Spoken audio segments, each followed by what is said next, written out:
Other guys know. Okay, thank you. All right. Good morning, everyone. Another month goes by. I will call this meeting of the Government Operations Committee, Crown Jewel, to order. Best committee. Best committee, Crown Jewel of committees. No, Crown Jewel is Dryden.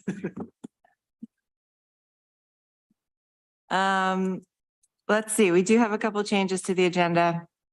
Our Public Information Advisory Board chairperson is ill, so he won't be here today. We will try to get him on next month's agenda. And we have a resolution, I think, that Rich put together.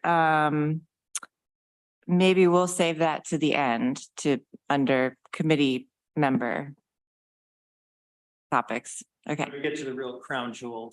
Okay. Right. Any other changes to the agenda? Okay.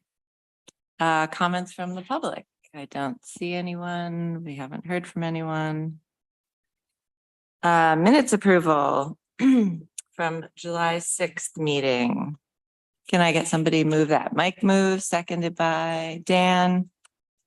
Questions, comments, changes? All right, all in favor? That's unanimous. Thank you. All right, Jay Franklin, look at you here in person. Good to see you. We have our Director of Assessment who's going to talk to us a little bit about the 2023 AEM summary. Welcome. Thank you. Good morning, everyone. Thanks for having me over here. It's always good to get out of my office. I just wanted to give some final figures on our 2023 annual equity maintenance program. We finalized our assessment roll on July 1, and it was a fun year this year. And it's going to be a fun year for 2024. But this year we actually had a reduction in tax parcels that we have. We had 35,708. The Hollichuck subdivision on Trumansburg Road was consolidated into one parcel. So unfortunately, we couldn't get that for sale housing built there due to town regulations, town restrictions as to really what was going to be put there and what you could put there. So I think that's worth noting, and that's a big loss for us to not be able to get a residential development such close into resources, other facilities, that we really missed out on that. Could I ask for a little more explanation? I'm not understanding what happened. Yeah, so there was kind of below the PRI, right in there was going to be a for sale subdivision. There was going to be townhomes combined, like 3 or 4 together, single family detached homes.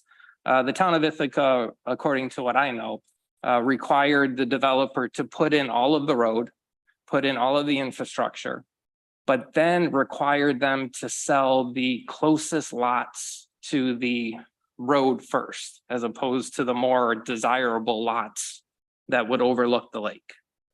So with the town's requirements as to what sort of buildings, the town required a mixed use, mixed income. So you would take a higher end townhome, put it next to a lower end townhome, next to a higher end. So it was really kind of a hodgepodge of trying to get 3 people to agree to buy a home, because you're talking attached townhomes, and then be able to build those in a time frame that the first person who accepted that build wanted to get into that house. The town was. I never heard of a restriction like that on a subdivision telling them which lots they could sell unless it was developed in sections. But unfortunately, they wanted all of the infrastructure in first. So there was all of that holding costs of putting in all of the roads, the sewer, gas, electric, all of that costs just made that cost prohibitive.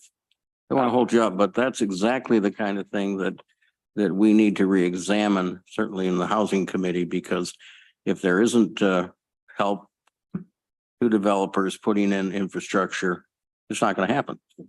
Correct. And that's kind of why I wanted to highlight that. Rich? Yeah, sounds like an unfortunate situation, but I'm just wondering, is this county business? I mean, is this something that the assessment department could do anything about, or the county? It seems like this is totally land use control decisions at the town level.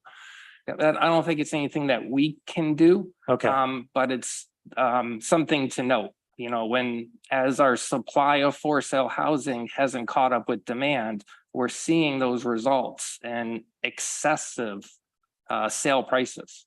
You know, I just had a $700,000 sale in Fall Creek.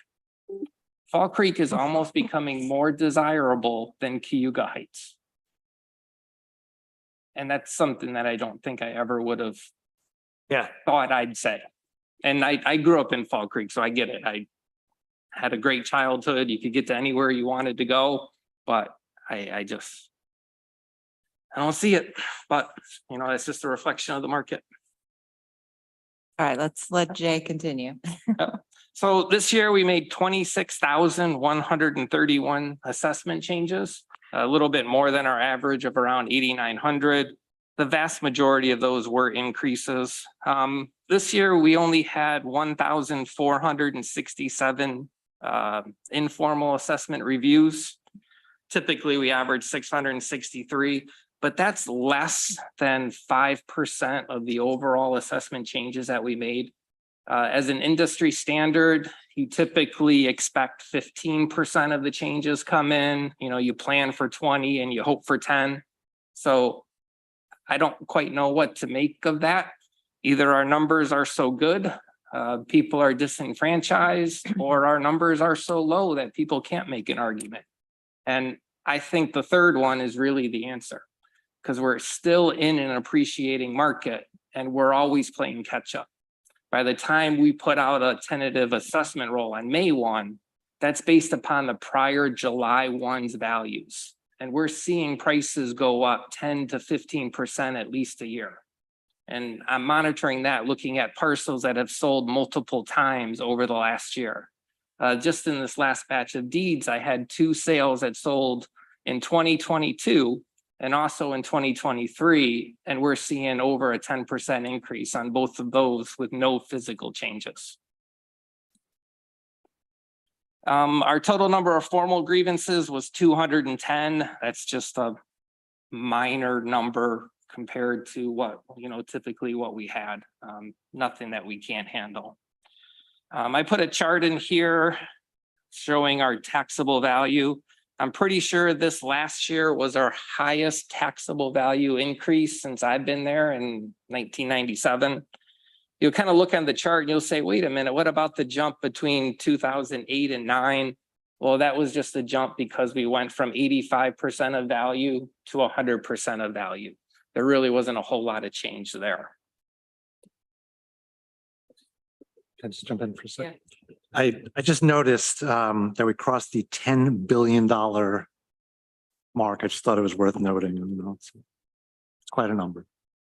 One more digit, I have to expand some fields to fit all those numbers in. Oh, Rich. I'm curious, in that $1 billion differential, how much of that is new lumber and how much is just change in assessment? I'll have to get that figure for you. It's not something that I really keep track of. I know I keep track of that for the city. I think it was about a third or a little bit less in the city of new construction. Okay. And this is a pretty substantial change in assessed value then. Correct. Yeah, you know, overall, you know, most residential parcels saw a 10% increase. Or more. Or more, or a little bit less. That's was going with an average. Yeah. Just some key observations right now. You know, we're still seeing a high demand, even with rising interest rates. You know, but unfortunately, those high interest rates have kept people in their homes. because they haven't wanted to take on that extra payment. You don't want to get rid of your 3% or sub 3% mortgage to get a 6.5, 7. I know a lot of people in that boat. But along with that, that also restricts the supply of houses for sale. If people aren't selling their current house, there's not more houses out there for sale. Basic economic law of supply and demand. High demand and low supply is just going to drive up prices.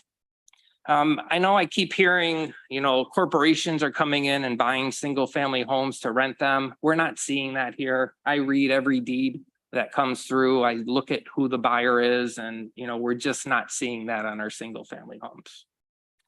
Our new construction. All right, Dan.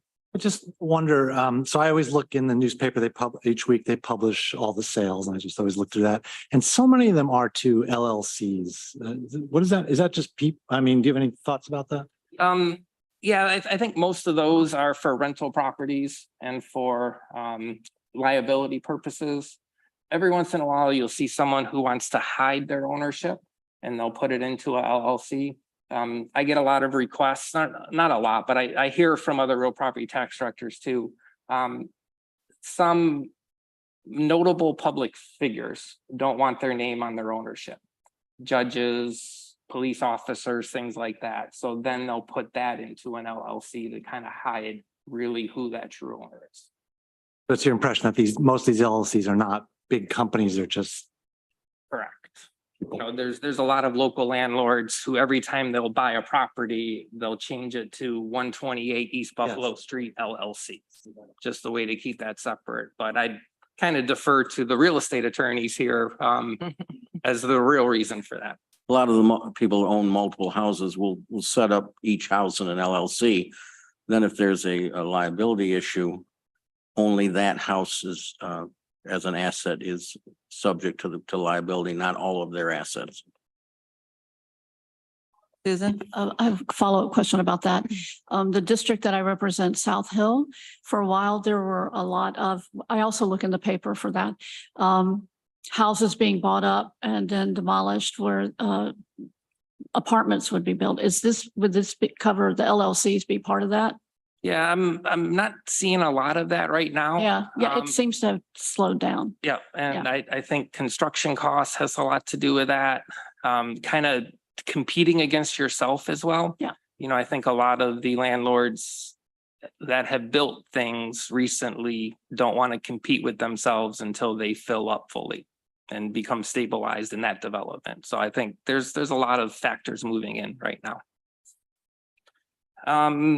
One odd thing, size doesn't matter anymore in houses. The emotional appealness, what you're getting outside of the house as well is really coming into play more than it ever had.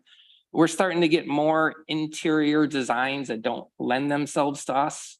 And what I mean by that is self-contained apartments within your house that are its own unit, but may not be able to be rented out according to the local building code. So we're stuck saying, well, it's a 2-unit house. There's a full apartment in it and then another house. But then the code office says, no, it's not a 2-unit house because you can't rent it. And we say, no, it is a 2-unit house. There's 2 units there. So we're struggling with our definitions as compared to code definitions, and just seeing more things that we can't describe in our database. Another thing we see is the Lowe's Home Depot effect on home renovation. I look at when I grew up, we just had Grossman's here. You weren't really going to do a whole lot of renovations there, but now everybody is their own DIY, can go out and renovate their properties. But I think you see that a lot in some listings. If you see a listing for a house and you don't see the kitchen in the listing, it was probably renovated without a permit. So it's one of those things just to be a little leery of if you're not seeing everything in a listing. And also what we're Do you check for that? we don't. But if I was a buyer, I would check for that and make sure, because if the code officer does find out, they may make you tear out that drywall to inspect the electrical or plumbing behind the scenes. we have had that instances on where entire basements had to be ripped out in order to be inspected. Okay. We're seeing neighborhoods spilling over into adjacent areas. We've seen Ellis Hollow grow into Caroline. Fall Creek has grown into the north side. The north side has grown into the south side. So it's almost as if the flat areas of the city is really where value is going now. If you can't buy into Fall Creek, you got to look for something else to be within the flats. And we're seeing, I don't want to say we're seeing a slowing down, but definitely the properties that I see are selling for 100 and 150,000 more than our assessment are the ones that are in good condition. The ones that need a little TLC, maybe not been renovated, those are the ones selling, 5% higher than what our assessment is. So this year, for the third year in a row, we're out revaluing all the residential properties again. So last year we trended values. Trending's not the way that I wanted to go, but it's the way that we had to go. It created some inequities in the roll. So now we're out in cars doing a parcel by parcel review. So I have 3 teams of 2 appraisers. They hit the field, I think, July 5th. We have plans to be out in the field through December 29th. I'm really cracking the whip on them, and they have 75 parcels to do a day. And, we need to get this done in order to get this project done. Yeah, and one thing, we're going to have times with limited office coverage. Last week, I had all 3 of my office staff out on medical leaves. So I'd just like to thank them for realizing our schedules and holding off on their surgeries, because November through June, we really don't take time off in my office. So when you hit July, we take our breaks. And from now on, I'll be taking a 2-week vacation in July, because I need 1 week vacation to vacate after my 1 week vacation. So that was probably the best thing that I've done. We sent out income and expense questionnaires to apartment owners. I don't know where this value is going to go. We know rents have increased. We know expenses have also increased, but capitalization rates have increased as well. With increase in the interest rates, we're going to see where these values come out. Our apartment class is so strange here in that a lot of the buyers are looking at future appreciation as opposed to putting money in their pocket at the end of the day today. That puts me in an odd situation. If I was an investor, yeah, I could kind of say that. But as the assessor, I don't know if I can say your property is worth more today because it's going to be worth more in 10 years. I don't have a crystal ball. If I had a crystal ball, I wouldn't be here. But so that's kind of where we're struggling and taking a look at, what a prudent investor should look at on putting money in their pocket at the end of the day. We created a new sales review form that I included. Thank you, Dom, for putting this together. When I read each deed, if we have a new homeowner, we just want to get our information out there. We provided some information about other county departments as well, but it's just a good welcome letter to say, hey, how you doing? This is who we are. This is who the county is as well. And Excuse me, Jay, who does that letter go to? When a homeowner buys a property. Yes. So, if it's a piece of vacant land, I'm not going to send it to. If it's an apartment building, I'm not going to send it to. But if it looks like the person's moving into that home, then we're going to send that welcome letter to them. We do also have a very similar one for building permits. That way we can notify people and say, hey, here are these exemptions that you might be eligible for. We get that complaint a lot. So we want to be a little more proactive. And Wonder, if I may, I wonder if that letter might include a short paragraph about to the property owner, if they get a solicitation from some outside entity trying to sell them a copy of their deed for $82 or whatever it is, that they can get one from the county clerk for $12 or something like that. yeah, we did put in there. I don't think it didn't say specifically about that, but we do have it in there. If you need a copy of your recorded deed, just contact the county clerk's office there. That'll help. Who? Someone I know just recently got that and brought it into their office. Oh, I get calls on that Yeah. all the time, and we try to tell our people at closings. And sometimes it's more than one they get. And then the firm maps, we're taking a look at those and seeing what would happen. I just had a $450,000 sale within 500 on West Clinton Street, West Green Street. Green, Talking about the flood maps. correct. Firm. And What's the firm acronym stand for?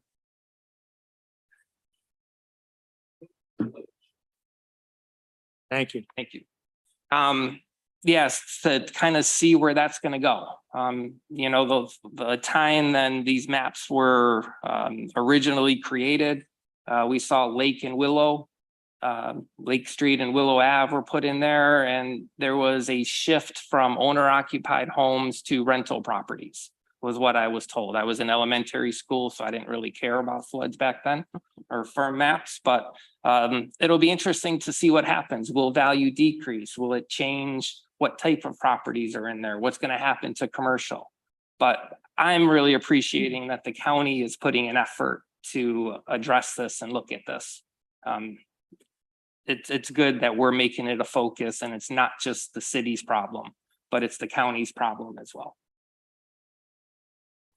All right, Rich. I know there's been a political argument being made about good cause eviction. And I understand the impetus for it, that you don't want to evict people from their housing, but it also seems to have an element of rent control to it, that a landlord can't raise the rent if they've got a landlord in place. And I'm wondering if you see any impacts on assessed values if that came into being here in Tompkins County. Yeah, I would say most definitely. There's a couple aspects that's going to affect. It's going to affect the rent, the income that a landlord can generate. They're going to have higher expenses as well if they have to bring in legal in order to try to correct their leases, or if they have to try to evict someone for good cause. And the next component is the increase in the capitalization rate. There's going to be more risk owning a apartment building, and with a higher capitalization rate, that's going to drive down value as well. Would you see a difference in assessed values between, say, strict student housing, where they're going to leave in a year anyway, and the more residential rental market where long-term residents would be? It would seem to be there'd be a skewed effect there, and that it would push more of the assessed value burden onto non-rental housing and Correct, yeah. commercial. Yeah, I could see something like that. Other questions? Yes. Yeah. See, I'm chatty Kathy today. I don't know if Kathy's here, but I'll take the title. The 13 responses, that seems to be a really unfortunate response rate. Is there, and this would be something where it would be great to get this information. Do you see anything different we could do? Could the legislators help in trying to get responses here? No, I don't think so. Okay, We're getting much better responses. this year? Correct. Okay. In the last time, I think most landlords want us to show our cards first. So they're going to say, all right, you come up with your value first. And if we like it, you won't hear from us. If we don't like it, then they give us all of their information. Back then when we did it the last time, we may not have had a great relationship as we do with our landlords now, but we've gotten probably 35, 40 responses already within, 2 weeks. So I think we're getting a lot more. We're getting some of the landlords that never really talked to us have called up and wanted to sit down with us. So I think the relationships that we've built and the reputation that we have with the landlords of, we don't care what the value is, we just want it correct. And it's a lot easier if we have your information up front. So I think it's going to be better this time around. Thank you. All right. Any other questions for that on that? Thank you, Jay. Why don't we go? One thing. Okay, Jay, for the first time ever, I had a constituent call me up with a complaint about the Assessment Review Board, Downtown Assessment Review Board, feeling they weren't treated very properly. And it's the kind of situation, knowing this, and it's a reasonable kind of person, that I think that could have been handled if we'd had the local boards. all right. Thanks, Mike. Why don't we go ahead and do these couple of resolutions? We have establishing county equalization rates, ID 11788. Rich moves, seconded by Susan. What do you want to tell us about this, Jay? We're at 100% again. And, you know, that's just the most fair and equitable way to, and most transparent. Your assessment is what you could sell it for. And the less work for us. We don't have to do another mathematical formula to get to 62% of value. Right. Questions, comments? All in favor? Great, that's unanimous. Thank you. And I thought it was interesting on the resolution and the figures on the breakdown of the assessment that town of Lansing is fast approaching the value of the city of Ithaca.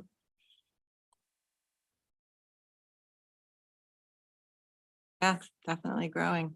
There is a reason why I sat at this desk, so. All right.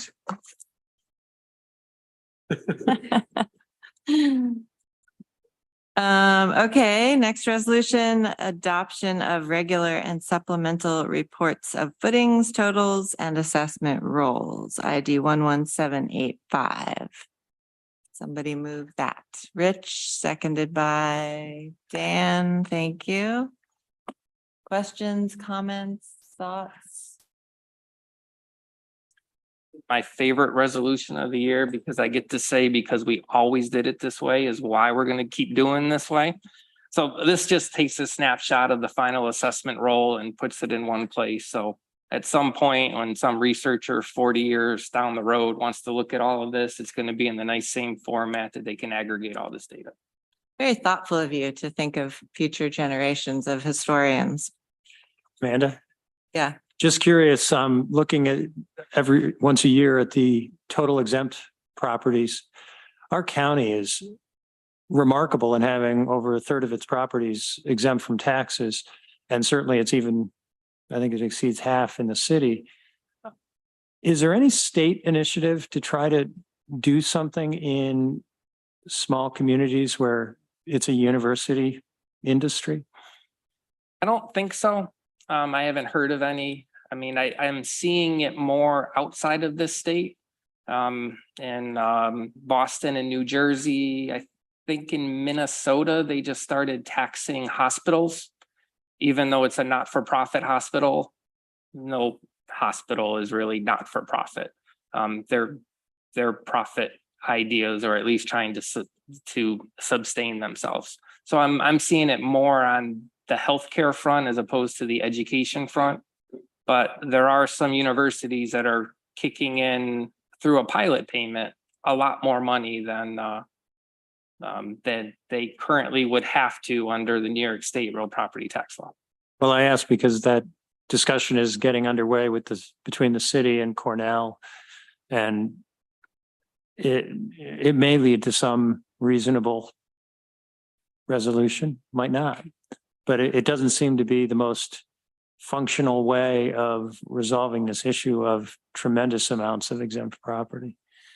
But, okay. I always wonder, I mean, I try to keep Cornell's and Ithaca College's values somewhat up to date as much as possible. I don't know what other assessors do in other communities. You know, it's an exercise in futility trying to value Cornell because it's exempt.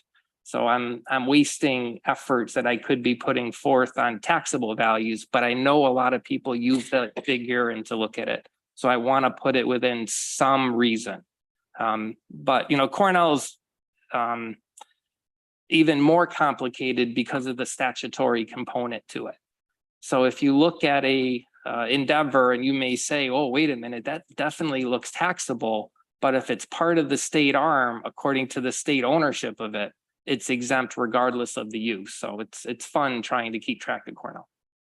Well, certainly, I take your point about you might want to spend your efforts elsewhere, but having this number does matter from our standpoint. So it's useful.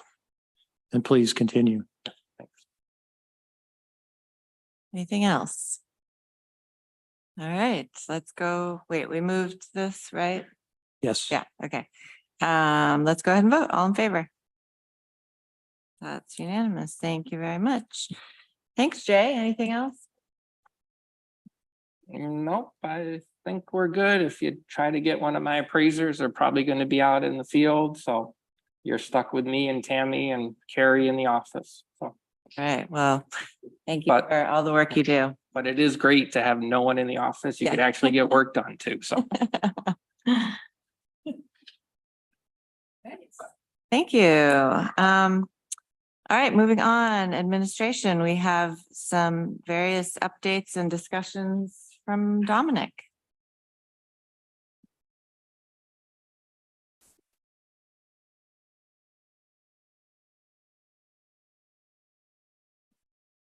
Thanks. Would you like to start with the resolution on the screens or the presentation on the website? Let's do the website first. Okay, great. I'm just going to share my screen here. I have a presentation for you. All right.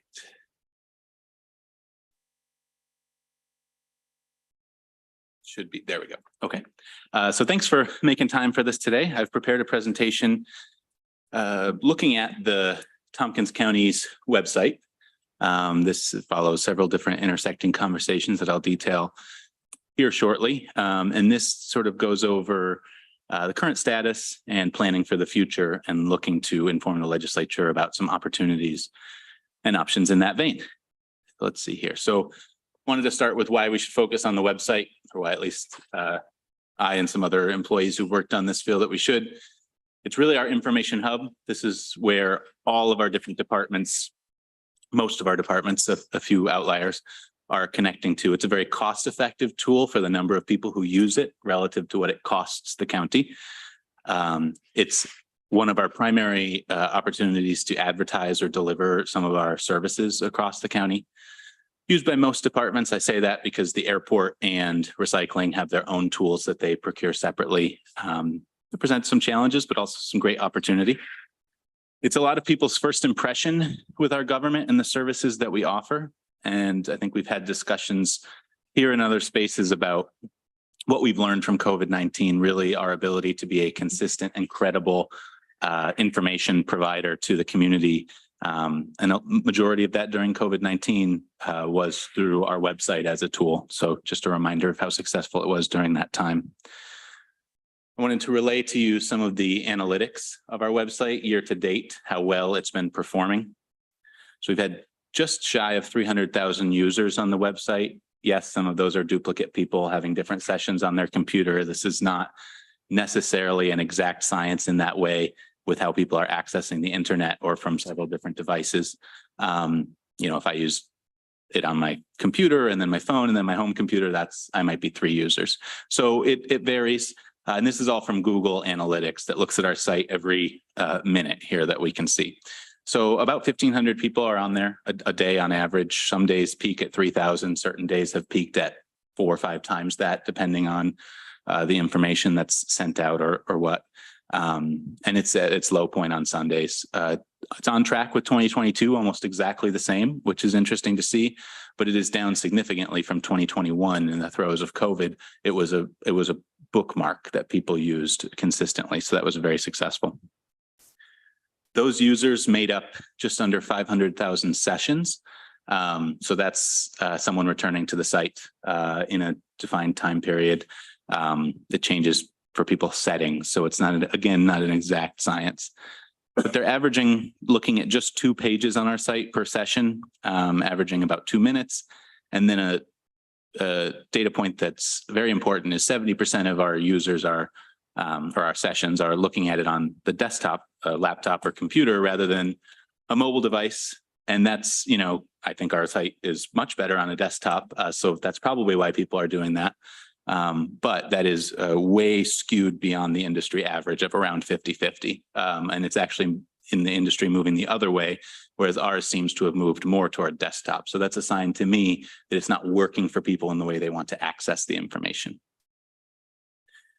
Page views, this is essentially how many eyeballs are hitting each of the different pages on our site over the period of time. You can see this is January 1 through July 17. By the way, you can see the home page is most frequently accessed by a significant margin. But assessment and their online tool is next. You know, those notices, the information that Jay's office sends out really drives people to the site. They're hitting that page directly. So they're going right where they want to go, and they're finding exactly what they need. And that is bringing that pages per session average number down. You can see the number of people looking at the civil service vacancies page is also remarkably high. That is a lot of people seeking information on a career with the county or using our tools. It's a complex group, so I don't have a ton of insights on exactly who those people are. But we're doing some efforts to try and capture more of those individuals who may be interested in county jobs.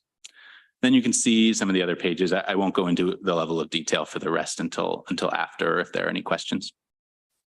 The last thing here is the channels. That's just how people are accessing the site. So 46% are hitting it directly. That's through the URL bar. They're typing in tompkinscountyny.gov, or they're clicking a link in an email or a bookmark or something. So it's not all people typing it in perfect, but that's probably a majority. 42% are finding it through Google or other search. 9% would be referrals from other sites. That was much higher during COVID. We had people linking to our sites. That shows an opportunity to share with the community resources that we work with. Hey, you should be pointing to what Tompkins County offers. That 9% is very low. And 3% through social media. It just shows we can put things out all day on Facebook or Twitter or whatever, but it's really not driving people to what we want. Everything has to live in that sort of area for people to get what they need. It's not driving them to more resources or the website. The next bit, this is performance. This information comes from a tool we use called Site Improve. It's an industry-leading tool to crawl the website every day and say, here's what's going well, and here's what's not, here's what's broken. Some departments get reports from them on a weekly basis and update accordingly. Some do not do that, a little inconsistent. We have, and I think I mentioned this particular stat in the translation of. 1 second, Dom. Oh, yeah, Did you go have? ahead. Sorry to interrupt, but on the usage slide you just showed us, do you have any comparison to other counties? Are we doing well compared to other counties? I don't have a comparison to other counties, unfortunately, but that is something I can ask some of the vendors for, you know, if they have some of that information or some of Seems our like our peers. Web pages are really being used. Oh, absolutely. Yeah, these numbers are quite high. So yeah, I can check in with some other counties. Thank you.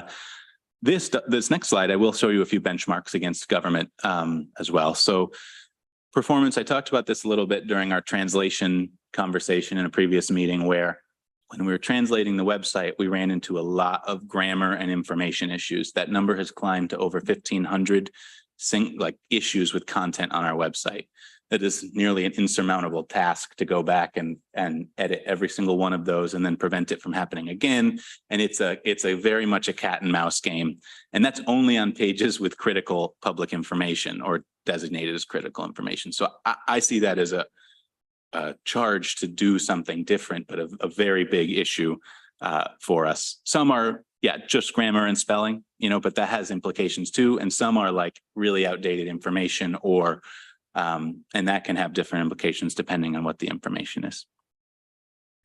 We also have 1,100 plus pages on our website. That is far above those peer sites at other counties. Some vendors say a county should have just 100 pages of our size. So we're 10 times what, you know, my most recent information on this topic is. And it creates real maintenance issues across the organization because of the structure of how we manage the website. It's very difficult to keep up with that number of pages. This next tool here is a score from that Site Improve tool I was mentioning. It looks at our site and it says, okay, it reads all the content and it said, how high quality is this compared to what a website should be dictated by web accessibility standards. I'm not an expert in those. I can get more information as needed from the tool, but this tells a snapshot of our scores. You know, that dot you see on the, it's a little hard to see on the 72.9. We're at 72.9% overall out of 100. That dot is the government industry benchmark, and I'll show you more government industry benchmarks in a moment. And I'll just point out, you can, SEO as an acronym is search engine optimization. So it's like if someone searches Tompkins County Social Services, our site probably hops up first. But if people search Tompkins County Social Services childcare, maybe the Child Development Council comes up first instead of our site, you know, that type of thing. We could certainly score higher there and direct more people to what we have. And then this quality assurance is even lower of a score, and that pulls in things like security, how fresh the content is, and what the user experience is. That might be how many clicks does it take to get to what you need. That's our lowest score, and I'll go into more of that in a moment. These red dots that just popped up there are the key industry benchmarks from my conversations with this vendor that they wanted us to share. Is like, they work with a lot of government clients. Those dots are where government clients are on average, pretty much. So we're below the benchmark in these key areas of those peers. And this tool allows us to set great goals too. So we can use this, and we are using this to set some goals, but we're not. Some of the things on the left side of the screen are really keeping us from addressing the dots on the right side of the screen. The main question I think that I've been grappling with and hearing is, are users finding government services through our website? And it's a mixed bag, and I'm going to go into a little more data. Sorry, it's very data heavy, but I'll try to explain where my head is at on this. These are just a snapshot of a few example pages on our website. Across the top, you can see it's, you know, tompkinscountyny.gov/ and then health. The WIC program is first, finding a job through Workforce New York is second, DMV, absentee ballot application, that childcare page, and then a page on social isolation for older adults. So when thinking about are people finding what they need through our website, I'd highlight the number of page views on some of these important pages. So out of that million or so page views, only 231 are on this excellent page on social isolation. My guess is that there's a lot more people in the community who would benefit from knowing about the social isolation programming of COFA than the 231 that are ending up on that page.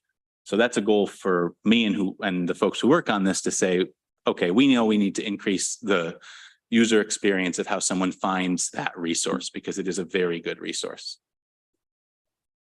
You may talk about this a little bit, but I was interested in the search engine optimization. Are you using tools for that, or is that something you're going to get to a little bit later? I mean, it's a bit of a mixed bag. Yeah. We are using tools for that. Our website has some technology that automatically does it. Some departments do it very well. I will say the health department, or whole health rather, they have people on staff who take very good care of their things, like when you put an image on the site, you can and should write what that image is in the description, so that when the search engine says, oh yeah, this is an image of a vaccine, for example. But some departments don't do that, and so that brings the score down.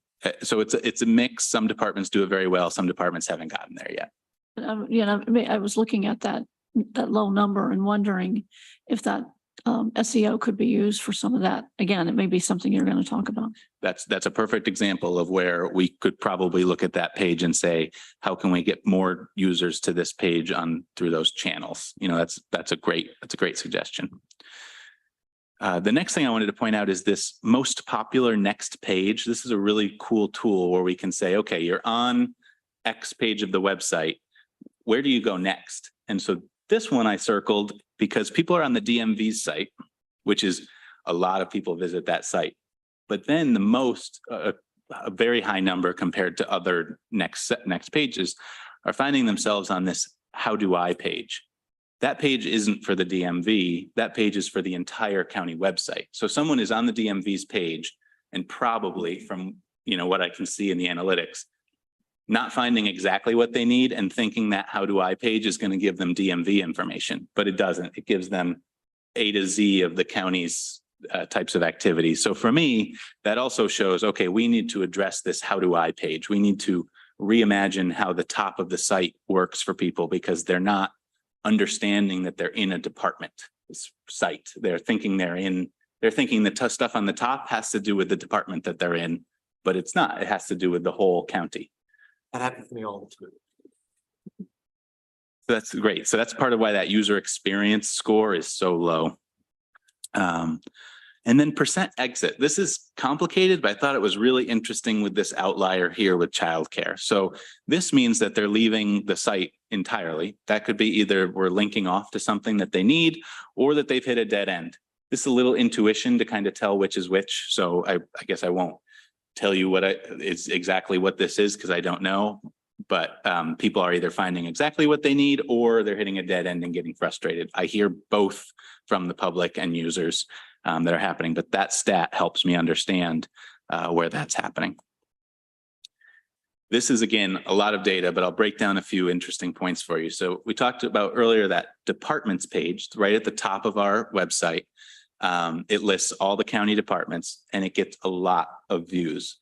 But the high previous page number here that I've circled means that they're somewhere else on our website and then they come to this department page.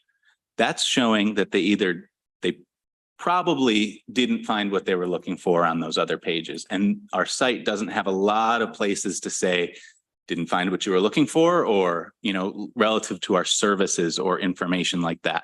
And so they're clicking to departments because they think that might be a quick way to say, oh yeah. But then the department page doesn't explain what all the departments do. And then some of the names of the departments aren't exactly clear for a layperson or a user who's not familiar with government. So I've been thinking about that challenge a lot because that page is something people are using, but probably not getting what they need. And then, the percent next page is similar. So people are pretty much exactly the number who are coming from a page or using this to go to a page rather than just going right to what they need. So we're filtering them through something that's not being super helpful, or at least probably not helping them find additional information about our organization and what we offer.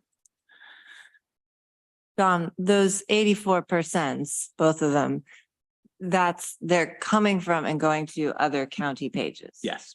Okay. And then the last thing I'll point to here is just these page views. I mean, you can see a lot of people are ending up at the personnel pages because they're either looking for a job or they're working in some part of the civil service system that interacts with the website.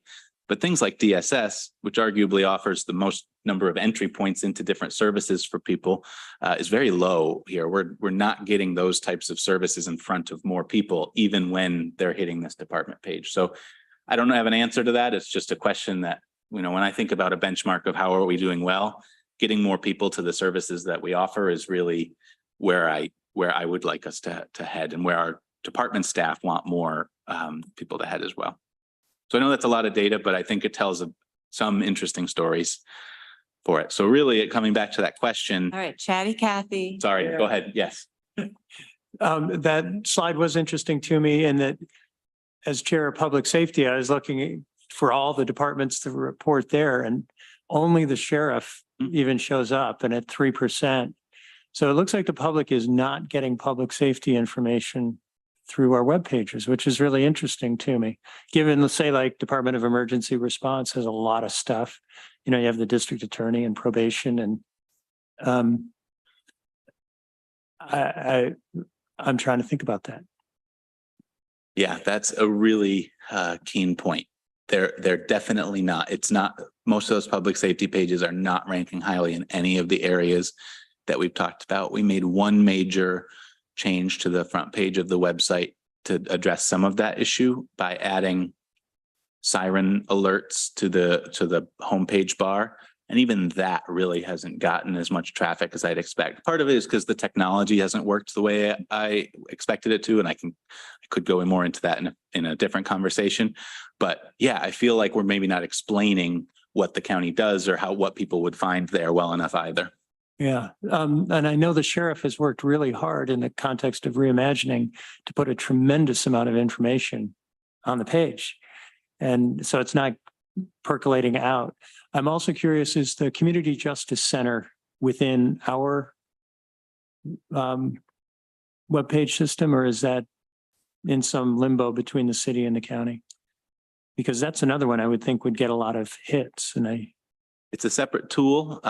Publicsafetyreimagined.org goes directly to the shared website tool that we're used, the community engagement platform. so that's not included in this. That is not analysis. included. Okay, So we do have a Reimagining Public Safety webpage where documents are listed and things, but that's on the county admin page, and it just is a list of the documents in process.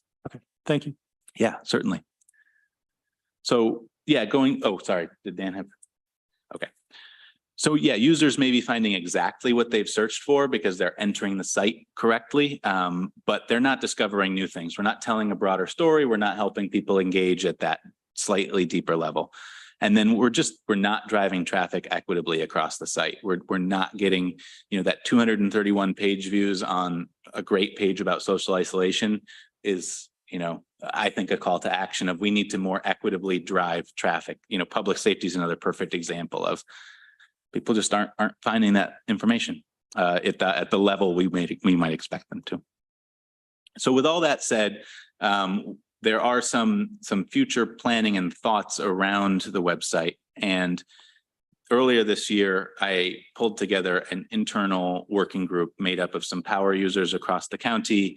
The ITS director was there as well. The website mainly falls under ITS as a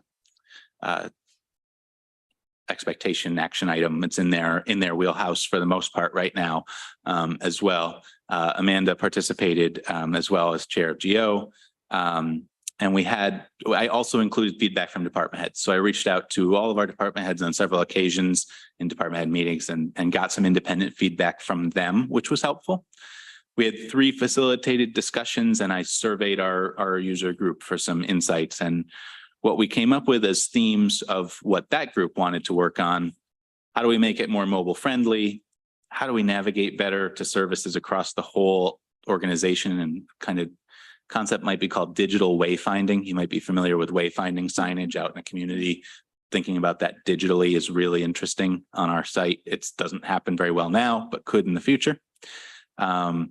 Ability to limit the permissions or centralized content management. We have like 50 people or so across the county who can edit the website, and that's far above what we should probably have.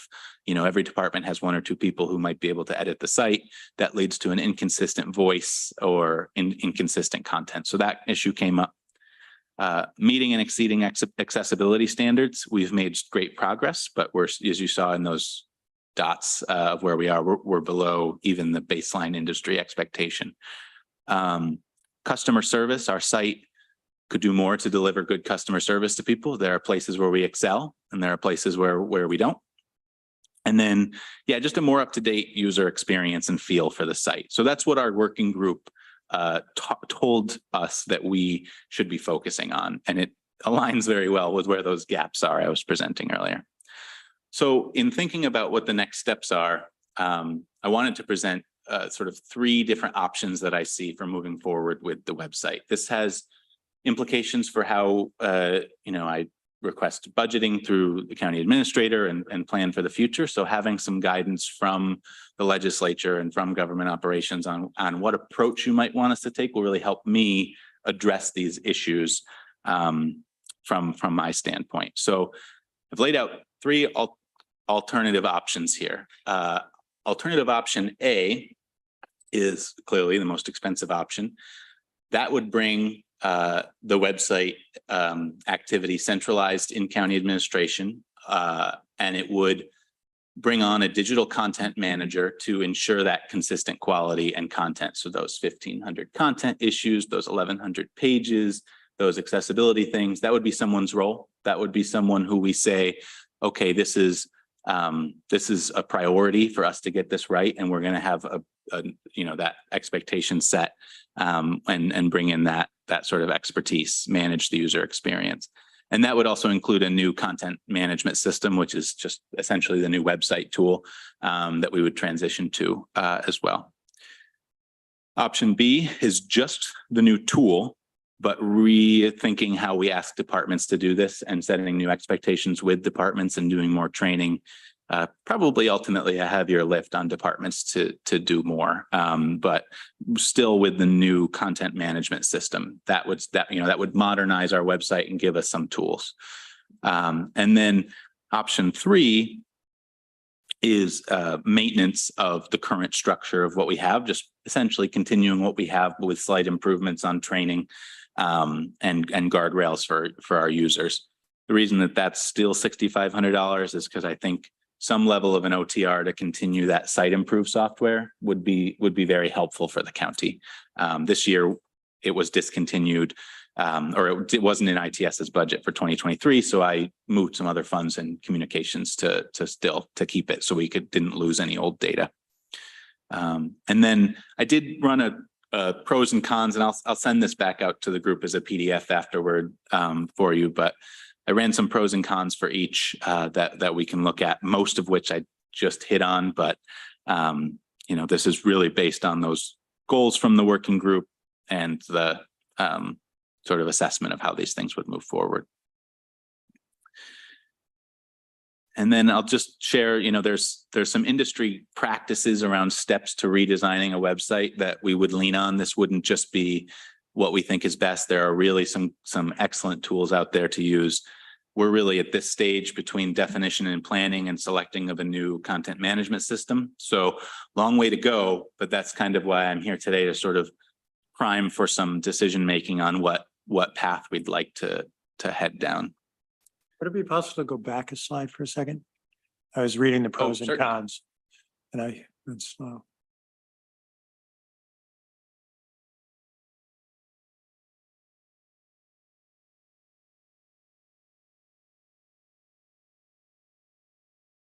Thank you. Of course.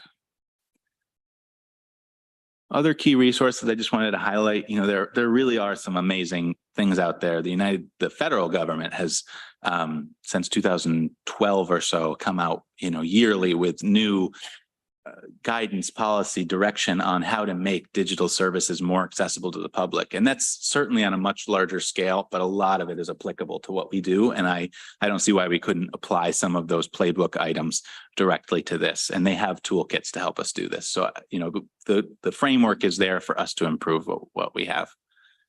And then last slide is what's next, decision making, knowing what the guidance is on how we'd like to approach the site moving forward, determining our measurements of success. What does success look like to us? We have all this data that I showed. How do we, where do we want to go on those? Laying that groundwork with our departments and users, because we either adapt what we're doing or we have to do what we're doing much better. And then continuing to do that and beginning the transition of the site. So yeah, happy to answer any questions. I know it was a lot of data and I'll send the PDF afterward as well. Great. Thank you so much. Definitely questions. I do want to just note that we're halfway through our meeting and we do have plenty of other topics. So I don't want to spend a ton of time talking about this, but Susan? Yeah, I could talk a long time, but I could talk to you offline too. Is that I just remember at the library, there were a lot of reference questions about navigating the county website. And one of the things that libraries and all educational institutions have to do on about a 5-year basis is probably more often now is a complete overhaul like this. So I'm really interested in helping with this. It was something that the library did twice while I was there. And search engine optimization is really important for driving people to your site, understanding and that mobile is really important these days because a lot of people don't have computers, but they have phones. So, but I wanted to say thank you. The county website has been a source of frustration for me for years.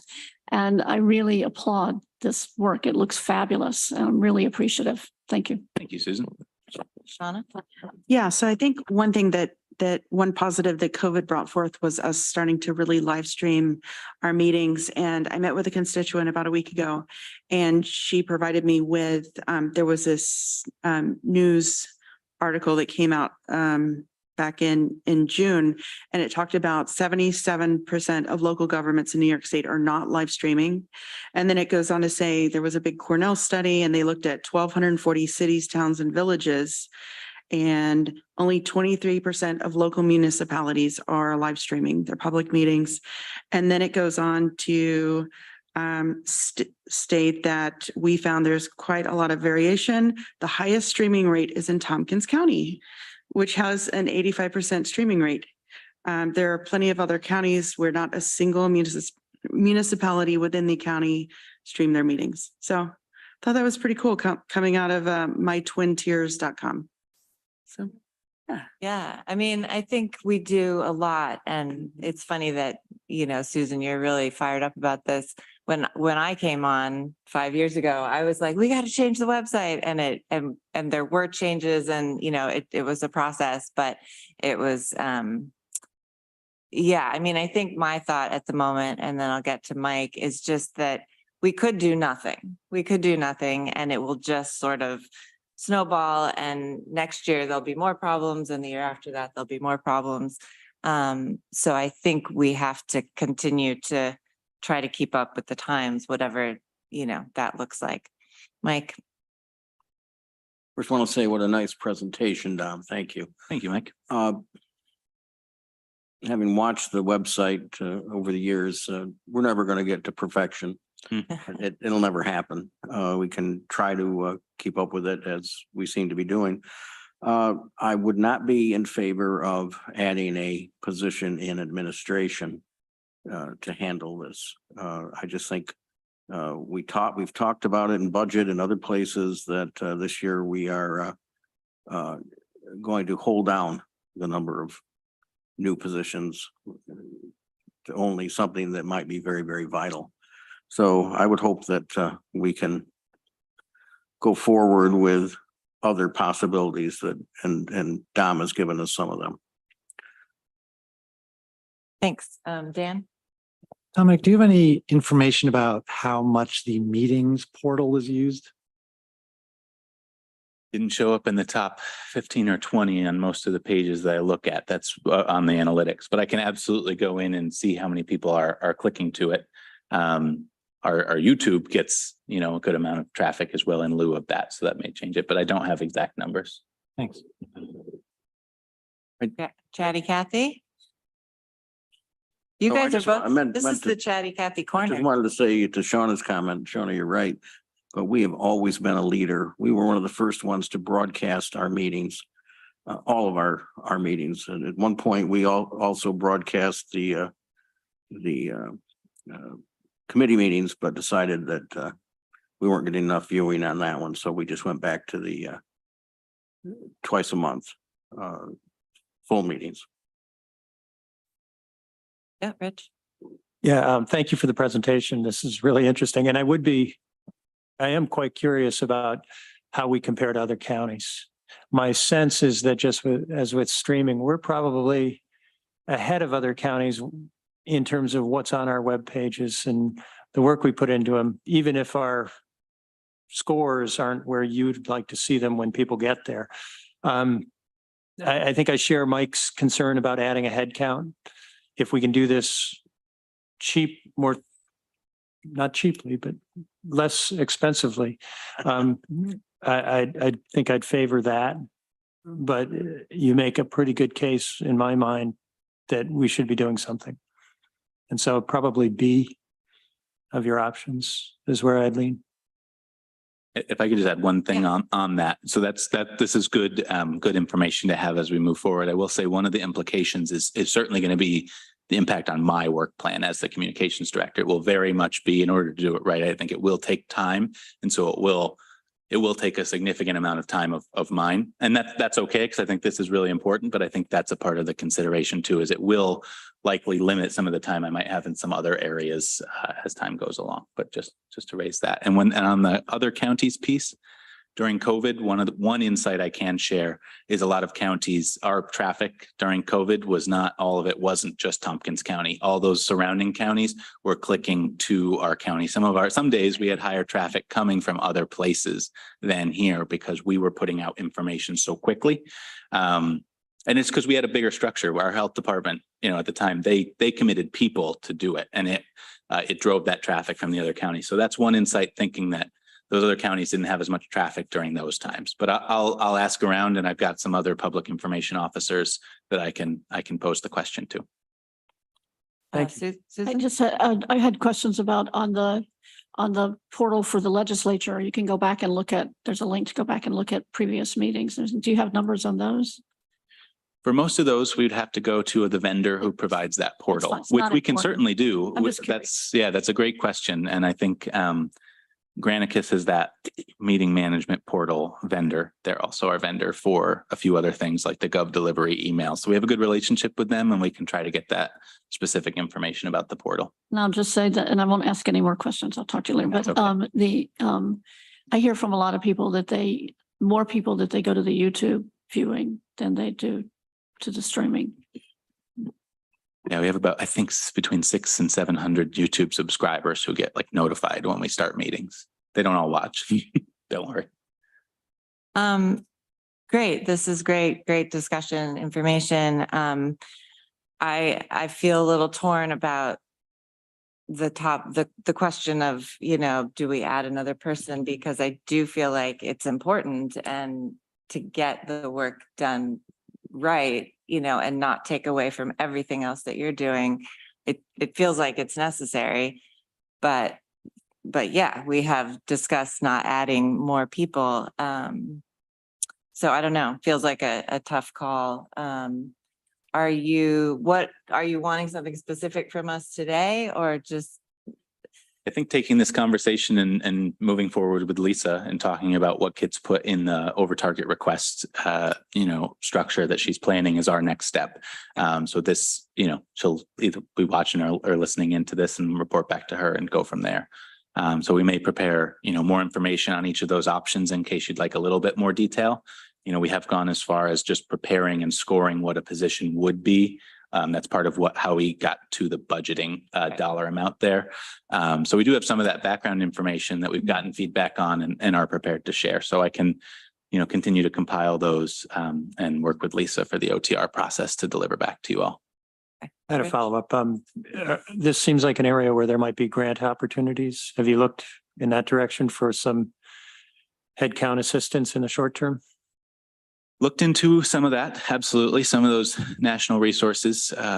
There's federal government has a Digital Modernization Act that was passed in, I think, 2015. And every year they do offer grants, but all of those go to federal agencies or federal agency subrecipients. So trying to look at where there might have been local governments who received some of that funds. I haven't found any yet, but that's one area. So yes, I've been doing some research under that, and that's a lot of where I've been headed for those best practices. Thanks. All right, great. So if folks have further questions, they can certainly reach out. Thank you. Thank you. Yeah. Great presentation.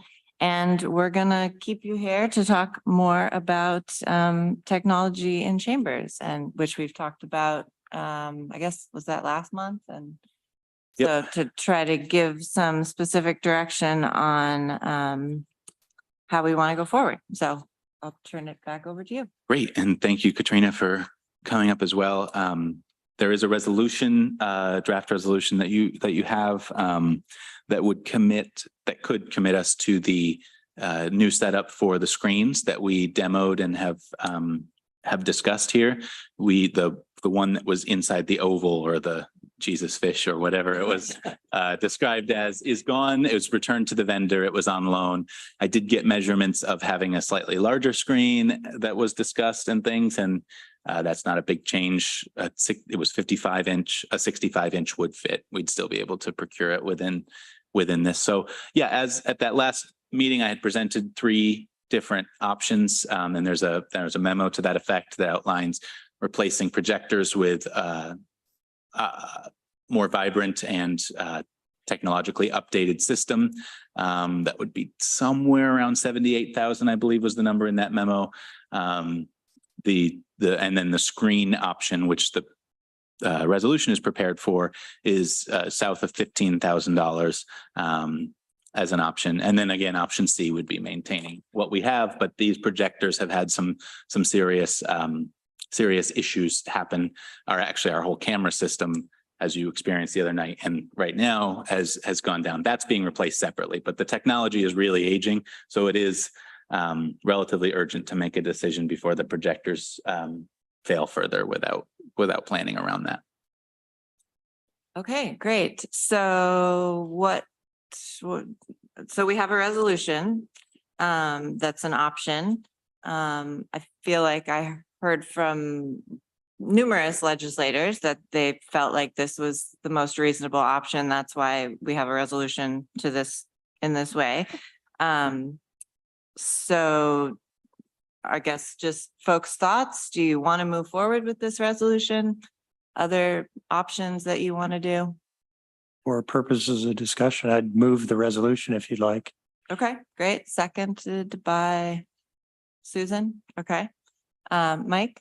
Totally opposed. We have a working system with the screens that are retracted out of the way. We don't need the sports bar option with a bunch of glitzy screens around. You won't be able to see them as well. They will detract from the aesthetics of this large desk that we have. They will be added to the walls. Maybe the people in the galleries will be able to see them. Maybe they won't. You're going to put apparently a laptop screen up for the chair. That's going to take the chair's take the chair's attention away from keeping track of what's going on at the full legislature. And that takes a lot of concentration for any chair up there to keep track of who's doing what, whose hands are up, whose time is up, who wants to speak next, those kinds of things, and still be able to see the things. When you're standing up there as chair or sitting up there as chair, you can see either screen because they're very large the way they are now. Yes, we might have to replace the equipment. You know, when we buy a dump truck at Highway Department, we run it for 10 years, and then we buy another dump truck. We don't buy a pickup. And I think that to have to replace the projectors would not be out of line. If maybe they cost some money, but we have some money in the capital project for this. We don't have to go with whatever glitzy thing might be out there at this point. These work, they do a good job, and they're out of the way when we don't need them. Thanks, Mike. Other thoughts? Committee members first. Oh, Shauna? So I'm happy to speak as the chair sitting up there. And the past 3 meetings, I've actually had the laptop, and it has been very, very helpful. Not just to see the speakers that we have virtually, but also to see the presentations. Because it's, I don't know, like a 14-inch screen or so, and it's actually much, much easier. And typically whenever you're looking at a presentation, your field of vision is throughout the table. So it's not an issue of not seeing hands or being able to pay attention to both. So I actually prefer the laptop. I can't add reference to sitting here at this table and looking at a TV screen. But from the chair's perspective, I think it would actually be helpful to continue to have the laptop up at the front of the room. Great, thanks. And just for clarification again, this one will come down. Yeah, I should have mentioned that. This is on loan from Emergency Response. It's a grant supported system. There are several reasons that it's been really important for us. One of which is it allows us to still stream meetings when we had the cameras malfunction and go down. But it does present, being at the end of the table, two major issues. One is security. We can't see who's coming in and out of the room from the table, especially from the chair and clerk's perspective. And two is it does limit who can sit in these seats. This seat has been unused now for 3 years or so. And that's, for some times during COVID, probably been okay. But we're adding legislators with the redistricting efforts, so more space around the table. So this one will have to be moved away regardless of what happens. And it's, for some reasons, I won't go into all of them, it's been a benefit to have a more high definition screen closer to the oval. Okay, thanks. Mike, I totally take your point. I'm not sure we're talking about anything glitzy. I think we're talking about modern technology, and I think these are old technology, and they've been very useful and helpful when they were originally installed. But I think technology changes, and this is, you know, a new way we need to go. I don't think it's going to look like a sports bar. Personally, there'll be, you know, some of the screens down here. Most people won't even be able to see. I think that, you know, Dominic and others have been thoughtful about where we can put the screens so that legislators and staff and public can see them. And I personally would rather spend less money on this, and if we had more money, spend it on somebody to work on the website. I know they're different things, but so I'm happy with this going forward, and frankly, I wonder how fast we can get it done. Me too. Other thoughts, Rich? Yeah, I do like that I can sit like this and see the screen. I'm wondering about seeing over this. I guess we could just get a chainsaw and run down the, No. maybe make it $105,000. No. What was it? Jesus fish? Yes. Water Water bottle. bottle. All these things you can't unhear once they're said.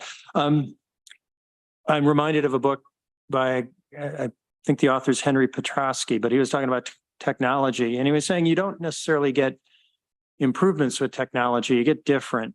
And for a new technology to succeed, it has to, on balance, improve the overall. But it's all trade-offs. And, you know, cell phones aren't necessarily totally better than landlines. You know, there are trade-offs. On balance, they're better.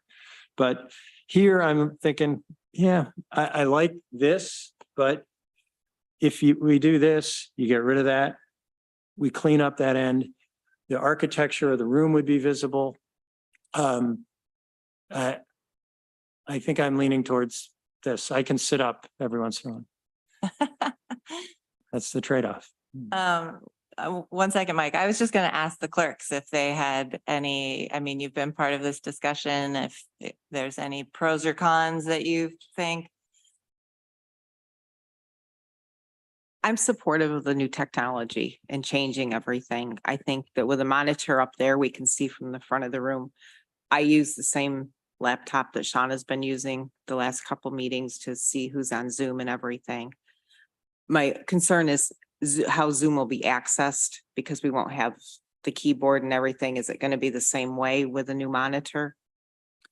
Yeah, we would be able to do a new interface, connecting the monitors that would be in the room. There would be 4. I think I neglected to mention that there would be one mounted to that wall there and one above the cabinets over there of various sizes relative to how far away people are from the screen.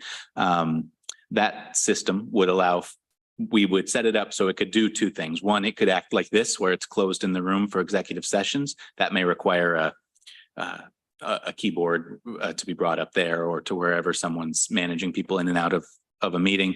But it could also be switched and allowed to be run by Rob upstairs, which we currently don't use this for here. So it will be a slight bit of change in the user interface down here, but not one that we have fully defined yet until we know what the technology we're purchasing is. I'm just concerned about more happening up front at the desk.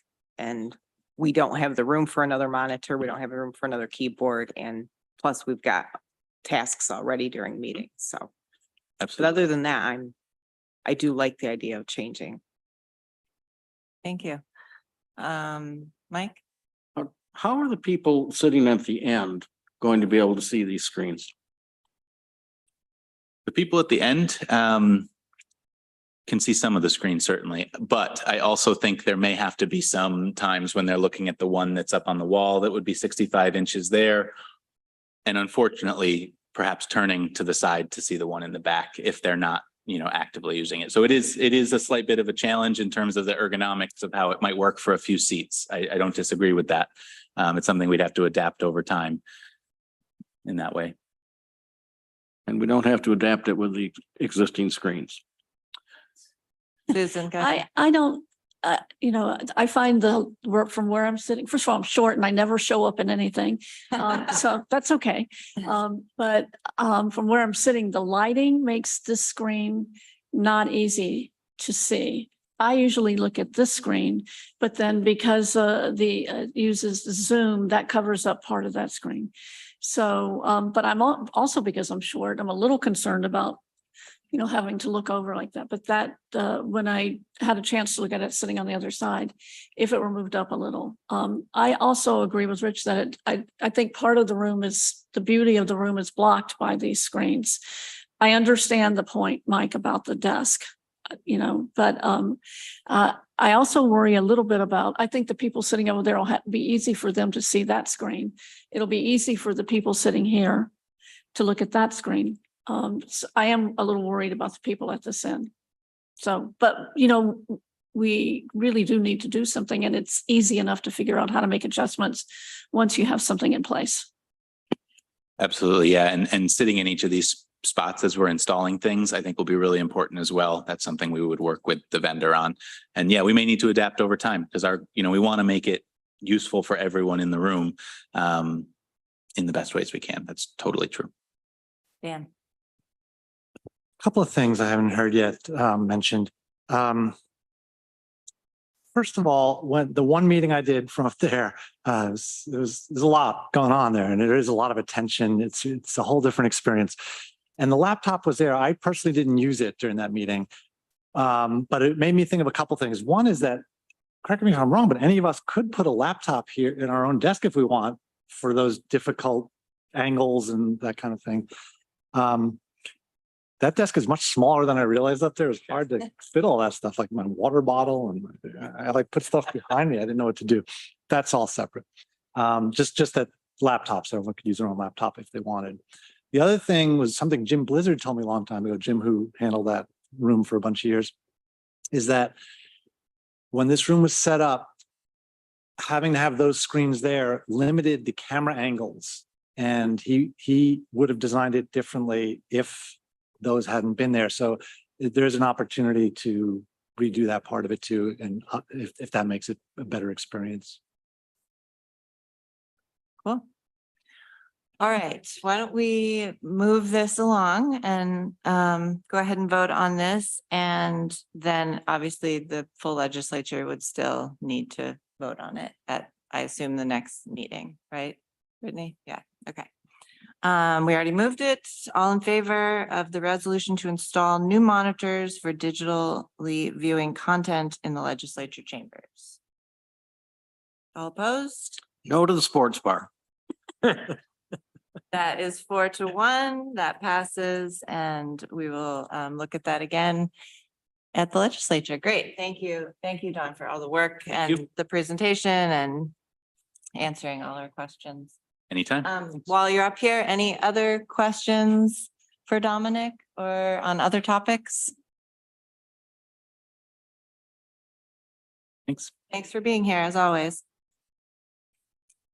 Okay, I want to, well, let's see, what time is it? I want to do the legislator travel and training first before we get to rules. I'm kind of pushing the rules back. And I think this just, we had a good discussion last month or 2 months ago. I can't even remember. But I think a couple of questions have come up since then about, we have a small amount of money left in the travel training for legislators account for this year. There may be some folks who want to go to the fall NISAC conference who already used up their funds. Okay, but we need to talk about it in theory. So if you have used your funds and you want to do another conference, how do we want to handle that this year? Mike? I mean, I thought, we saw a number of emails from other legislators afterwards. And I think some of them had the misunderstanding that they might still have their $1,000 available. And they were saying, well, other people can use it, but it had been used up. Right. And you might, in your report, Yeah. try to explain that to folks, that all we had left was what, $1,800 or Yeah, something like something that. like that. Katrina knows. Yeah, Dan. You asked what we should do. I think we should get everyone's request in one document so we can see it all. And then we can say, oh, well, we need to, if we wanted to fulfill all those requests, we need $2,000 more, and then we can vote on that. Or it may turn out that there's not enough interest and we don't need to do anything. So that's my recommendation. Put it all into one place so we can all see that. Yeah, and I feel like you said something like that last month, and I was like, well, people may not know, but maybe at this point, it's August. People should decide if there is a conference they're going to go to, or, they want to use their funds. I feel like there was a couple of people who hadn't used their funds, which said they weren't going to. I think maybe Rich and I were saying we would like to go to the fall NISAC, and neither of us have used any funds. So it may sort of work itself out. So that's what I'll do. I will follow up and confirm with folks how much or if they're going to go to something, and how much, work with Katrina, how much that might cost. And other thoughts on that? And then there's one other question. There was a question about whether the chair should have a larger allotment. And we can talk about this again at budget, but it might be good for Katrina to, as she's working on her budget, to know, what to put in there. So let me see what Katrina says, and then Rich. I have not put in an OTR for travel and training for the Okay. legislature, so. But is the normal amount in your budget? The 15,000 is, Okay. I did include that in my target. Okay, budget. so if we want to raise the individual allotment a little bit or add more for the chair, we would need to, An OTR. okay. Rich? In answer to your question, I think yes, that the chair should have a greater allotment. The responsibilities are different. What amount would you suggest? $20. I don't know. For budget purposes, another 1,000. Other thoughts? Shauna, did you? Yeah, I mean, I think as far as the chair goes, I found NACO very valuable this year. I'm not sure it's something that the chair would need to go to every single year, maybe every other year. And then, of course, I think NISAC is really a wonderful experience for the chair, because that's where you are going to meet other county heads. And also, that's where you're going to do like a lot of your outreach and connection building. So I think, I don't know what the amount that was charged for mine, but I don't know if it was 3,500 or Yeah. 4,000 or like that. whatever it was, but I would actually ask that, that amount move forward. for next Well, year's year. it's for next year. Yeah. So do you have that, Katrina? How much? It was about 3,400, but I do think part of the NACO registration was paid out of 2022 because we got a discount if we registered in December. Oh, right. Okay. And then Deb and I do room together, so I know that. Yeah, and saves half the that cost. saves. Yeah, that for the definitely saves. NISAC, But So, and we've already determined like the the spring or winter NISAC is a little bit more than $1,000 per person now. Yeah, and I estimated the fall NISAC would be about 1,200 per person for lodging and registration. Right. So, just thinking in terms of the chair, if they want to go to NISAC and NACO, it's going to be more than, they might need 5,000. It might be a little over 5,000. How does that sit with folks? That the chair's allotment would be significantly more. That they obviously wouldn't have to use if they're not going to NACO, but, Ann has a. Ann, hi. Hi, thanks for letting me chime in. Just one aspect that I put this in an email, it would be what I'd like us to think about is, so for those of us who are on state committees having to do with NISAC, I'm on 2 of them. And so I would like us to look at someone being able to attend one NISAC conference a year and then being able to afford to go one day. I'm not asking, say, for instance, for me, I would like to attend one of the NISAC conferences and then just one day of the other, the second conference that they have for the year, because those committees meet again. And so I would be willing just to, to drive to Albany and come back, but I would still just need, I would hope those expenses could be reimbursed. This year, there's also the state EMC conference is in September. I'll send out a link to that. That's they're asking $80 for 3 days. So if I can't get it through the county, I'll probably pay it by myself. But that's another thing I'll be asking if local people want to attend that. So that's just my 2 cents. And I know things are costing a lot more than they used to. I've always shared a room, and to see it go way over, over $1,000 for just one person to attend is I know is difficult. Yeah, thanks, Annie. So that's my question. I mean, do we have different amounts for different legislators? Or, if one person's on a committee, they get allotted more? And if, I feel like we have to just say, here's the amount.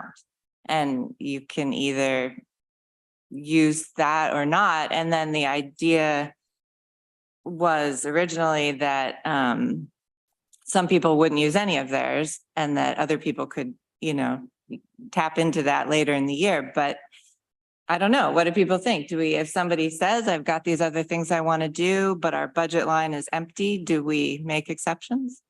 Dan? I think we should up the base amount, starting with the fact that NISAC now costs more than 1,000, and next year, we expect probably go up a little bit.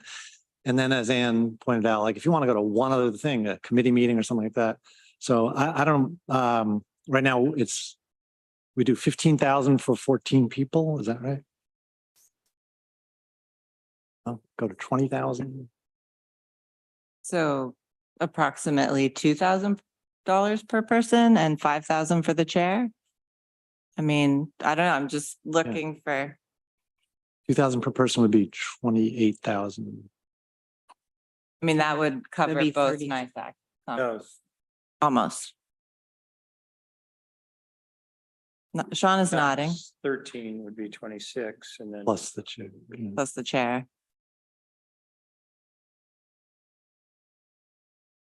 Other thoughts? Mike? I like it where it is. Rich? Given that some legislators don't use theirs and we kind of wash it through, we're at 1,000 each now. What if we went to 1,500 each? And then I don't know what the right number is for the chair. Yeah. Yeah, I mean, it's tricky.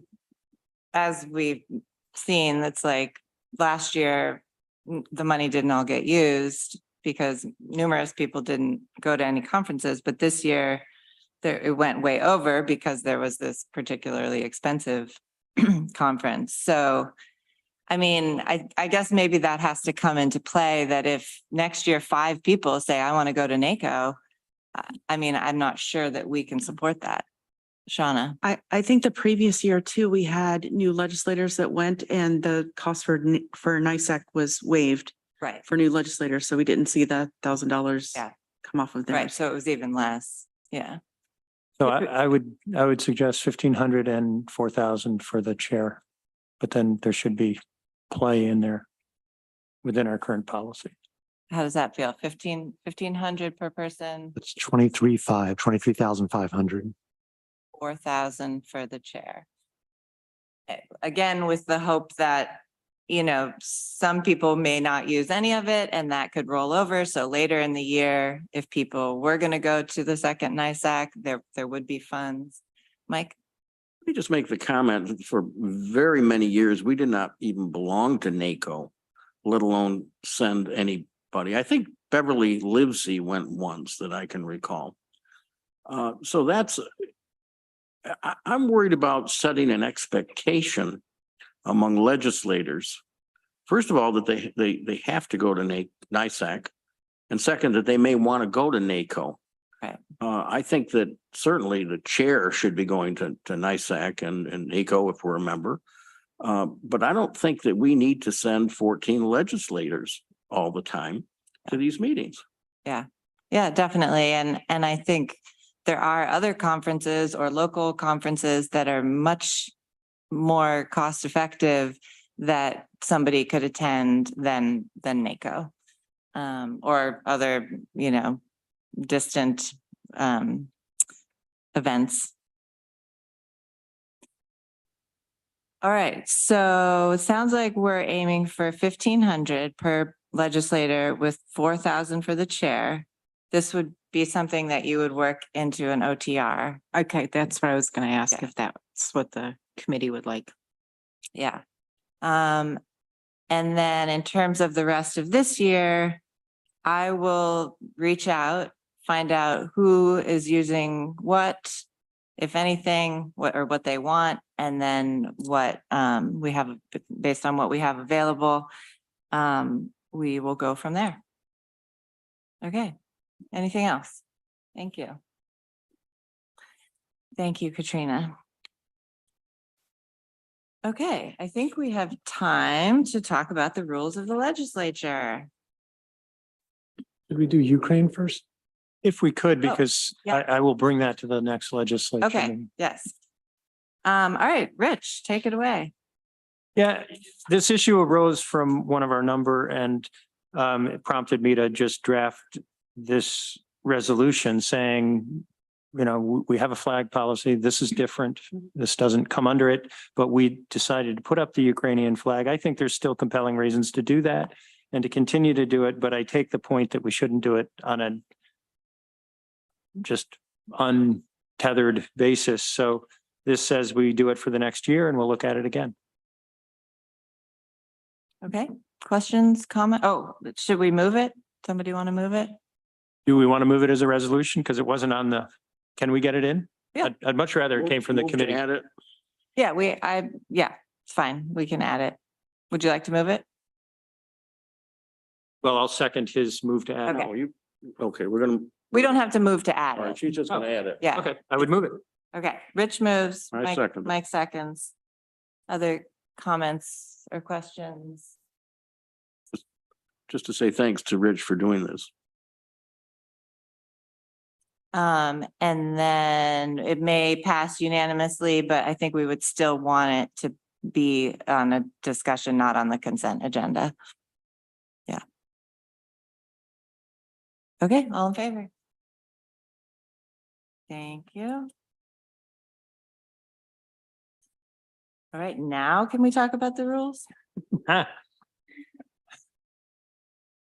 Okay, so a couple months ago, we had just a couple of small things come up that we thought we should address, and I put those in this very brief document.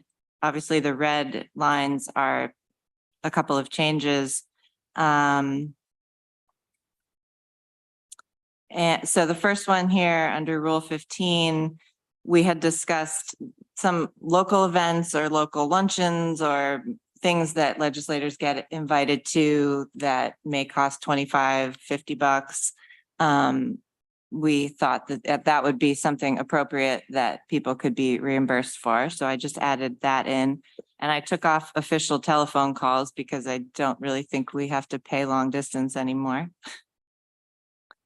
And then the second part there, Rule 5 and 6, after our discussion about what it means to take a recess, we realized there wasn't really something in our rules that addressed taking a recess. And we thought just to add that the chair may call for a recess at any point, just to be very clear that that was allowable practice.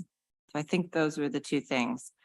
And then the last one here was just something I noticed that I wanted to add in.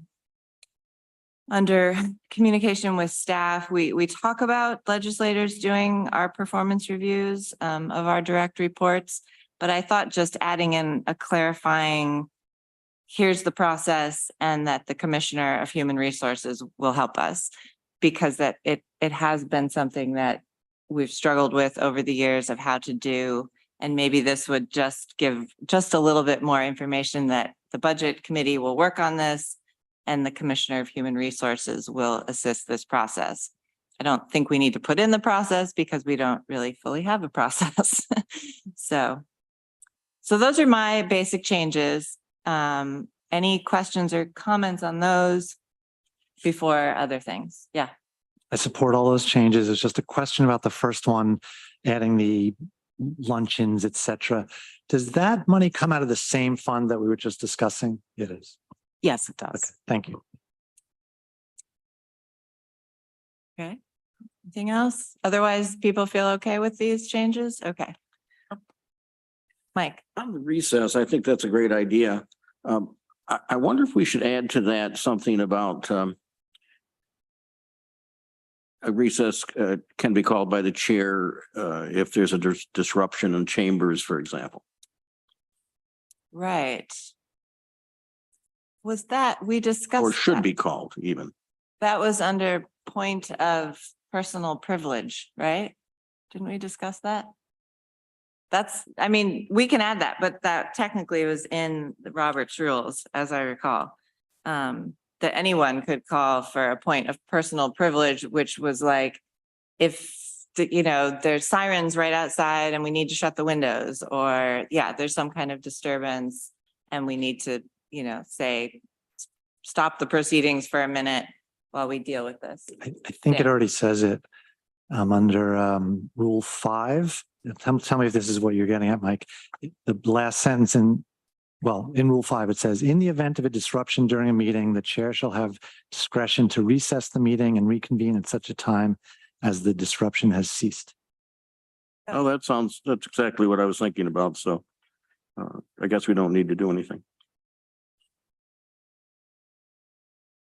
Okay, excellent. Your homework a couple months ago was to read the rules and bring up any questions or things you wanted to discuss, or other changes that you wanted to bring up. I know Dan has some. Mine are really long. There's a bunch. So if there's some other shorter ones, I'd be happy for those to go first.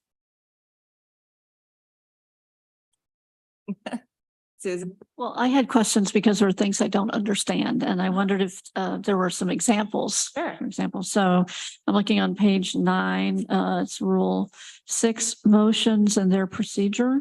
A motion to refer or to lay on the table shall, until it is decided, preclude all amendments and debate on the main question. I wondered if I'd just like an example of that. Yeah, I think that means, and people can correct me, is that we're talking about the resolution to support Ukraine, and somebody says, I make a motion to put this on the table until the next meeting. That means that nobody else can make an amendment now. Dan can't say, well, I want to add in the sentence that says such. We have to deal with the motion to lay on the table first.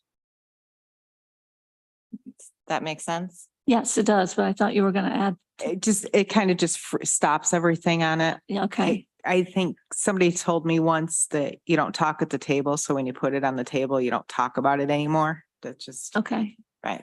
It's, yeah, you have to deal with that first. I haven't. Sure, go ahead. So, I don't really understand. Okay. Under, this is on page 6. Under 12, standing and special committees, motions and resolutions. The committee chair shall then introduce by title each motion or resolution recommended by the committee. This next sentence seems so complicated. The person making a motion or resolution may not speak against that motion or resolution. The person making a motion or resolution may nevertheless vote against any motion or resolution. It is a bit wordy. Yes. What does that mean? Dan? So if as Amanda as Chair of Government Operations was opposed to the screens that we just said, she can't move that motion. She's gonna speak against it. Got it. Got it. That makes perfect sense. Right. So I can't move it, but I can vote against. it. Okay. Or you can move it but not speak. Okay.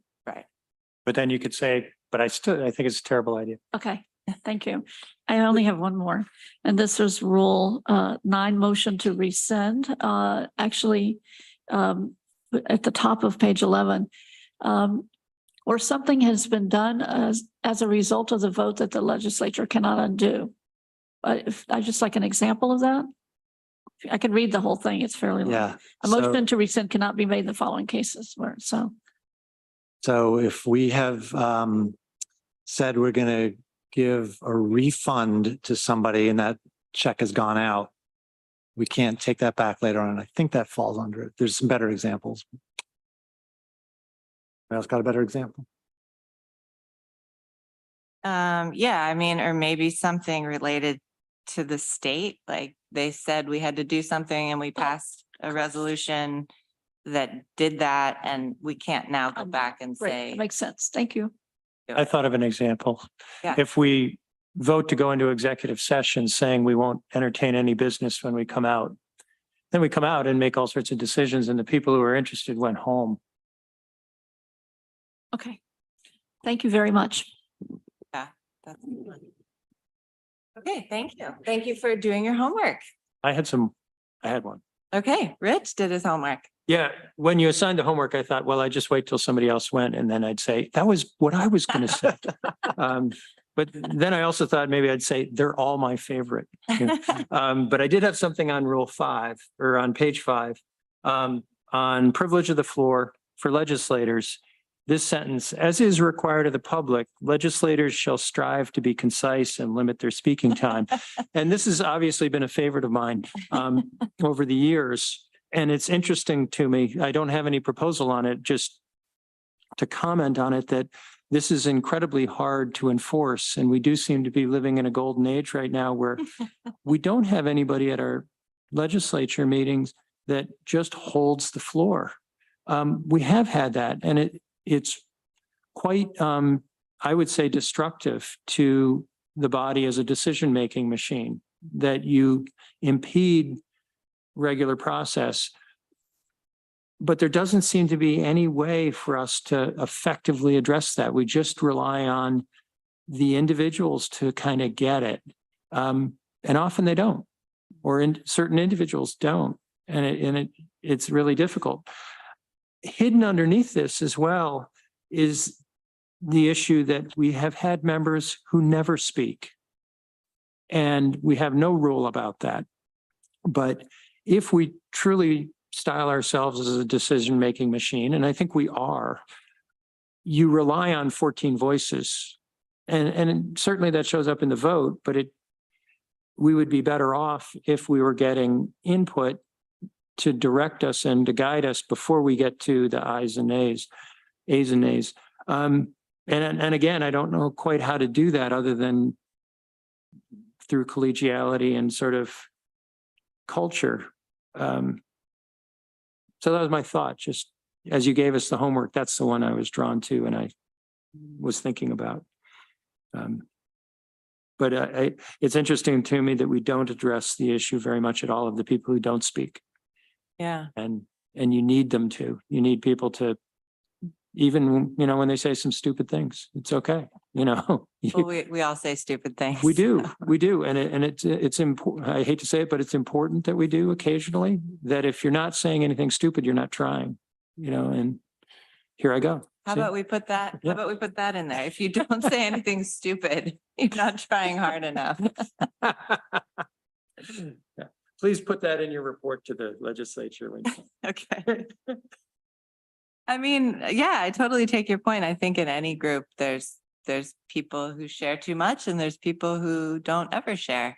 I mean, we could certainly add something that says, you know, legislators are encouraged to share as necessary, but not required. I mean, I don't know that we need to add something, but you know, we do want people to feel like they can. Yeah, I think anything we put in our rules would be entirely editorial. It Yeah. wouldn't work as a rule saying you need to speak up sometimes. Yeah. Other thoughts or questions or comments on Rich's idea? Mike? I don't see that putting anything in there is working. There are people, just as you say, Rich, who never speak. Do we want to encourage further debate and more back and forth, or saying why that person is right or why that person is wrong? I think, as you say, the vote is what's determinative. But if they don't want to speak to the point, I don't think the legislators should have to do that. Yeah, you can't force them to. The problem is that you're not getting any input prior to the vote where you'd say, oh, I didn't think about that. Yeah, I agree with you. There's no way to force people to talk. And you don't want that. Yeah, we'll just say, Rich, that I've also observed that we are in a really good period now. People really are sharing the space nicely, and it's a relief. I think we're lucky. Yeah. Yeah. We're one election away. You're probably right. From more people saying stupid things. Okay, well, thank you. I'll just say one thing as Yeah. someone new. I listen to everyone at every meeting to hear what they have to say. And so far, I think everyone has shared since I joined in January. I might have been the last one, but I was learning and listening. But it's been, I worked with the legislature before as director of the library, and I went to a lot of meetings that were uncomfortable. And so this legislature really communicates very well with each other, and I think has been, I believe in good manners, and our legislature has very good manners. Right now, they really do. I'm enjoying it, and I respect everyone, and everyone is very succinct, very thoughtful in how they talk. Yeah. But that hasn't been the case always. I Yes. remember that. That's not. All right, let's mosey along. Dan, you want to bring up yours? So there's less than 10 minutes. I don't know how you want to handle that. Maybe we should, there's no way I'll get through all of it in 10 minutes. So I Yeah. don't know if you want to just do the rest of the meeting and Continue. whatever on. you think. Mike, did you also have anything you wanted to bring up for the rules topic? Not in particular that I thought we needed to change at this point. Okay. I know it was gone through pretty thoroughly by Dooley's committee a number of years ago, and a lot of changes were updated then. I remember a lot of discussion about use of electronic devices. People would text each other during the meeting, or their cell phones would go off and they'd pick up and leave the meeting. And we don't seem to see much of that anymore, but that is, those kind of things are disrespectful to not only to the other legislators, but to the public. All right, thank you. Well, then, yeah, maybe we'll hold off if you have numerous things. And we will continue the discussion of the rules next month, which will give everyone more time to, if you have anything else you want to bring up. And we'll continue this then, and then maybe the following month we can go back to learning more about Robert's rules. I just want to mention, I did send out my list of ideas 2 days ago to the committee members, but I didn't send it to everybody. If there's anybody else that wants to, I don't know if I sent it to you or not. Is anybody else that wants to see it? You want to see it, Bill? Okay, I will send it out to you for sure. Thanks. All right, great. Dan, I just one question. Do you want that added to next month's agenda for, or do you want to just? So let's do that. And then people will have a chance to read it. Okay. Let's do that. Okay, well, thank you. I do not have an additional report, I don't think.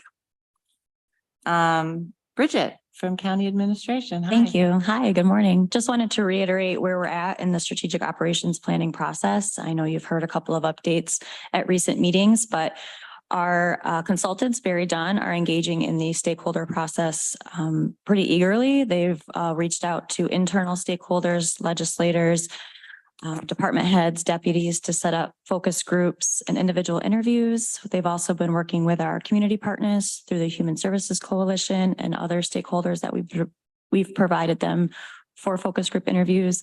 There's an employee survey that's been sent out, and then there's also a website that's been established with a community survey option, as well as an option for the community to submit ideas.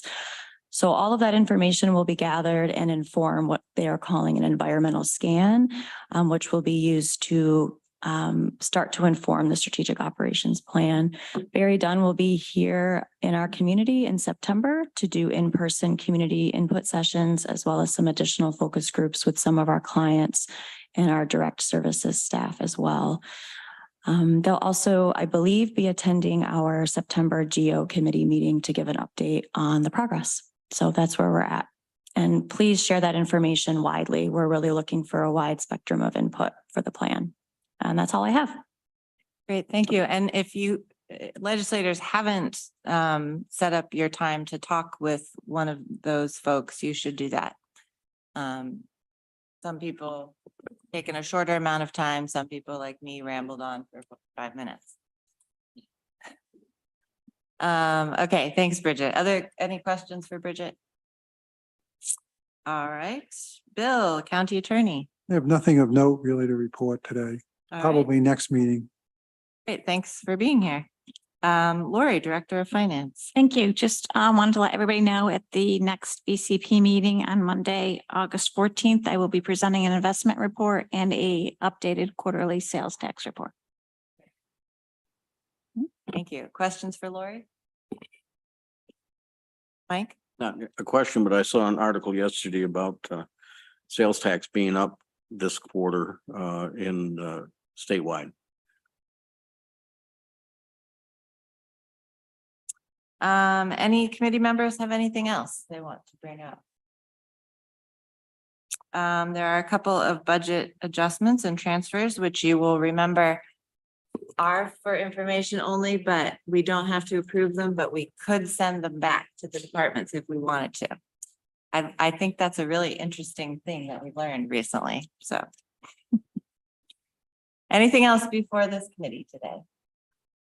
Thank you all for coming. Next month, please try to wear a color that corresponds with the agenda title page. Dan and Rob and Katrina and Brittany did a very good job this month. So thank you. I'm going to send out a memo in advance and we can do a group photo. Mike? I'd like to move, we change the color of the agenda. I don't know. The whole new wardrobe. That's going to take another hour. Of It's a trendy conversation. color right now, orange. It's Yeah. very trendy. I love this color. All right. Thank you. We are adjourned.